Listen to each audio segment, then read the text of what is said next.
Hello दोस्तों, study with Sarwan sir 24 में आपका स्वागत है।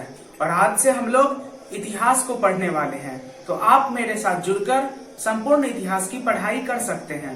तो आज से हमारा भारत का इतिहास शुरू हो रहा है। तो जो हमारा भारत का जो इतिहास है उसको 3 भाग में बांट दिया गया है। पहला है प्राचीन भारत, दूसरा है मध्यकालीन भारत और तीसरा है आधुनिक भारत। तो इस तरह भारतीय इतिहास को 3 भागों में बांट दिया गया है। तो हमारा जो प्राचीन भारत है, इसके जो स्रोत हैं ये कुल 4 स्रोत हैं और ये धर्म ग्रंथ, ऐतिहासिक ग्रंथ, विदेशियों का विवरण तथा पुरातत्व संबंधी साक्ष्य से हमें प्राचीन भारत के बारे में जानकारी मिलती है। और हम सभी जानते हैं कि भारत का जो सर्वप्राचीन धर्म ग्रंथ है वह वेद है। और वेद 4 होते हैं, ऋग्वेद, यजुर्वेद, सामवेद और अथर्ववेद।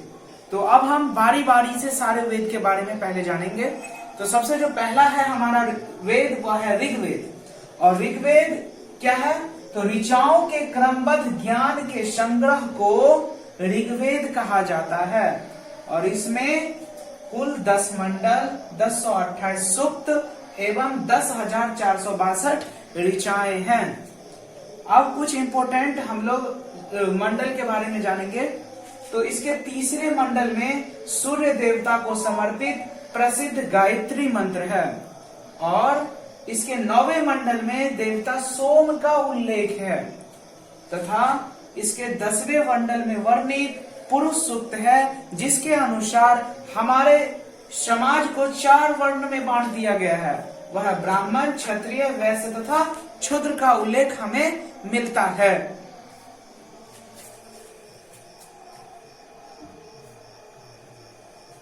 आगे देखिए, ऋग्वेद में इंद्र के लिए कुल 250 तथा अग्नि के लिए 200 ऋचाओं की रचना की गई है।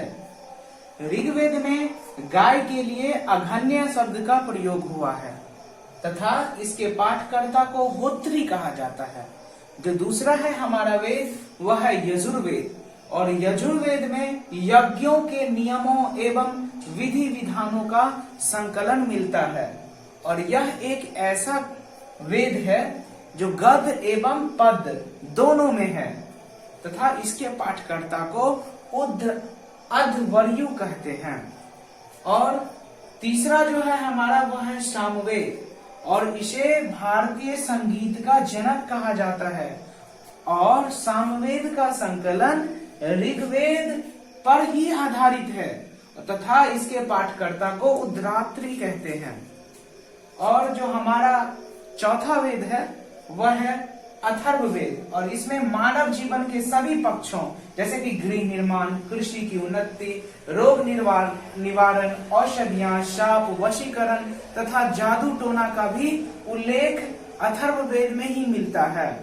तो अब इससे आगे कल हमारा वीडियो आएगा और फिर हम लोग इसके आगे पढ़ाई करेंगे।